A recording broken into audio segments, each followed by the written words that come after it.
session on Philip Larkin's the poem Going. In the last session, we looked at the biography of Philip Larkin, his association and as a precursor of the movement, and his features and common themes in his poetry. Today we'll take up the poem Going by Philip Larkin. Going is a poem by Philip Larkin, which is a very short 10-line poem, which is separated into 3 sets of 3 lines and one final single line. I just hope that you have the text with you. The lines vary greatly in length and they do not maintain any sort of rhyme scheme. There is of course a similarity in the fact that every tercet, because it's a set of 3 lines, so it is a tercet, is made up of one complete phrase. And the only end line punctuation appears at the end of third line of each stanza. So this is when we read the text, we have to note these things. The poem was originally published in 1955 in the book The Less Deceived. Larkin originally planned to title the work as Dying Day. And this piece of information makes it very clear because when we see at the phrase dying day, it makes it clear that the work is about death. So the poem is a lyric which is about one of the commonest themes in Larkin's poetry, death. This we have discussed in the earlier session also, that death has been a very common and prominent theme in most of Larkin's poetry. Look at the poem. There is an evening coming in across the fields, one never seen before, that lights no lamps. Silken it seems at a distance, yet when it is drawn up over the knees and breast, it brings no comfort. Where has the tree gone that locked earth to the sky? What is under my hands that I cannot feel? What loads my hands down? So this is a very, very short poem. Now we will take up the analysis of the poem. We see that, interestingly, death has not been mentioned in the poem, not in even in the 10 lines. And it is only referred peripherally, such as in line 3, when we see that Larkin refers to as light no lamps. And by the end of the poem, when we entered into a very unstoppable kind of an evening and come to the understanding that there is no way to fend off its arrival. This poem has been also accompanied by, or it has a supplement poem also, which is titled Coming, which discusses the emotions that are centered around the arrival of spring. So these are twin poems, Going and Coming. This poem, we see that it begins with the speaker who takes note of a particular dark evening. And he says that this is silken blackness, which eventually comes forward and envelopes the speaker. And he also describes how when one in young death seems like a far off event, maybe even a comfort, it is always something to be worried about later. And once we reach old age or simply at the point of death, the comfort is no longer there because there is no hope, light, or we can see the chance of escaping. Now, one's connection to the rest of the living world, he has described it in the form of a tree, which has been severed in one's own agency, which has been taken away from them. When we look at line 1, 2, 3, the poet or the speaker, he begins by stating that in the distance, we see that there is an evening coming in. It is a very far off at this point, but still within one's line of sight. Now, this doesn't mean that it cannot be seen or understood. It quickly becomes clear that evening is a symbol for death. And it must traverse the fields to get to the place where the speaker is standing.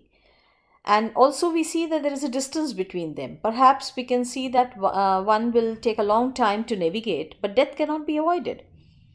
Even if we are not aware of the metaphor at play because the line is ominous, what exactly one might ask is, does it mean to see an evening which has been never seen before? Because as the line relates to death, this phrase, never seen before, makes perfect sense. When we see that one is finally forced to confront the final death, and it will be for the first and the only time, because we confront death only once. And in the last line, we see that he is referring to the night as something which lights no lamps. Now, this implies that there is no hope to be found in darkness, and it is completely merciless, it is total and without any mercy. The next three lines, it begins with the description of what the evening looks like from a distance. It seems to be silken, as if this is a kind of a vague experience, because silken sheet would bring comfort, but as it comes closer we know that it is not going to comfort us. And when one ages, it becomes clear that this is not the case. Eventually we can see that the sheet of death, which is drawn up over the knees as mentioned in the poem, it then gradually progresses over the breast and consumes the body entirely, and there is no comfort to be found in the darkness. Or as the poet or the speaker, he states in the first stanza that there is no light. In the last four lines, the last four lines is like a conclusion of the poem. There are three in total, where he's interrogating the readers, and in a very different kind of a state, because he says, where has the tree gone that locked earth to sky? Now, there has to be a connection between his life between the ground and the solid human life, and the ephemeral, we can say, afterlife also. So here the tree represents one's continued presence on the earth, and the disappearance is the cutting of a cord, which is referred to or which signals towards an impending kind of a departure. And in the last lines, he refers to a weight on below his hands. Now we don't know whatever this is, whether his own life or say entirety of his experience or just death.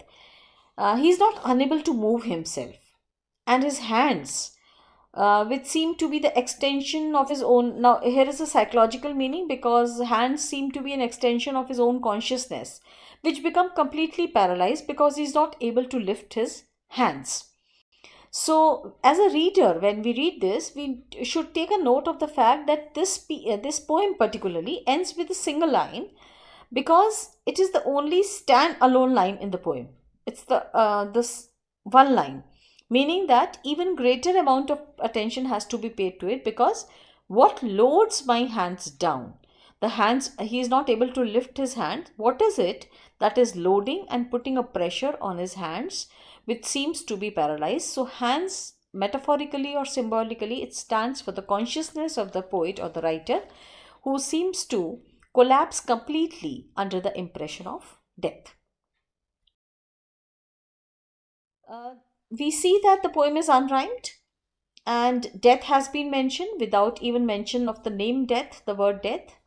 And first of all, it is described as evening, which is coming in, and then we have a contrast kind of a thing which is coming, and the title also makes clear that going seems to be going of life, and the metaphor of coming evening, which has been used by the poet, in the evening which lights no lamps, because he seems to refer to a kind of a no hope stage, where he starves for darkness, and darkness is related to death. So what is effectively like produced by Larkin as a poem, maybe we can see that Obaid was another 30 years later when he wrote that mankind would do nothing to stave off the inevitability of death. We see that in the second stanza, Larkin refers to coming of evening as a silk like at a distance. And when we are young, at the prospect of death and extinction of death, we don't mind thinking about it. But then as we begin to feel death upon us, like a sort of a sheet or a rug, and later in the life where thoughts bring no comfort, we see that one of the most baffling moments in the poem is, why would the prospect of death be expected to bring any kind of a comfort? Although we know that death is a kind of a release, an escape from hardships of life, and Larkin is possibly suggesting that the older one gets, the less convinced one becomes by the argument that death is blessed release, or like the idea of simply climbing up into bed for a long, peaceful sleep. But then at a young age, we don't understand this. And we see that in the third and the fourth stanza, the Larkin's mood actually switches to becomes interrogative, because there are a series of questions. What is the image of tree which is binding to the earth? Uh, this is again a philosophy which connects the earthly to the ethereal, or we see life to death. And then suddenly the idea of something being felt under the hands, weighing them down. So death here becomes a kind of a heavy weight, which seems to arrest the ability to act, or the thought of death paralyzes us, or as an obeyed, which would, as decades later, we see that to hold and horrify. And in this poem, we see that Larkin has first employed one of the famous rhetorical devices which he was very popular for using, and ends the poem by just a very single stand-alone line, which is a stanza is complete in itself. And he would repeat this kind of a technique in many of his poems, like absences, I remember, explosion, card players, building, etc. So this particular device, ending the poem with just one line, has an effect of drawing attention. And in the poem itself, the final question, the kind of uncertainty or the feelings about death, because what remains after his life is that we see that Larkin was only 23 when he wrote this poem. So what is pulling him down, or what is weighing him down, is a kind of thing which remains throughout his life later on. We see that number of poems of Larkin's, like Days, for example, it shares a common feature, because Days was written 7 years later. And one brief word title, this is very interesting, because going is a one word, days is one word. So both the poems, they share an image, something which is moving across the fields. And both the poems are very short, unrhymed, and a kind of an imagist meditation on a very serious subject, that is life and death. And from another perspective, we also see that such a poem, the imagery of the poem is very elusive and sometimes puzzling also. And the final question about the speaker's hands is something that haunts the readers again and again to answer this question. So this was the interrogative feature which Larkin has very beautifully incorporated in the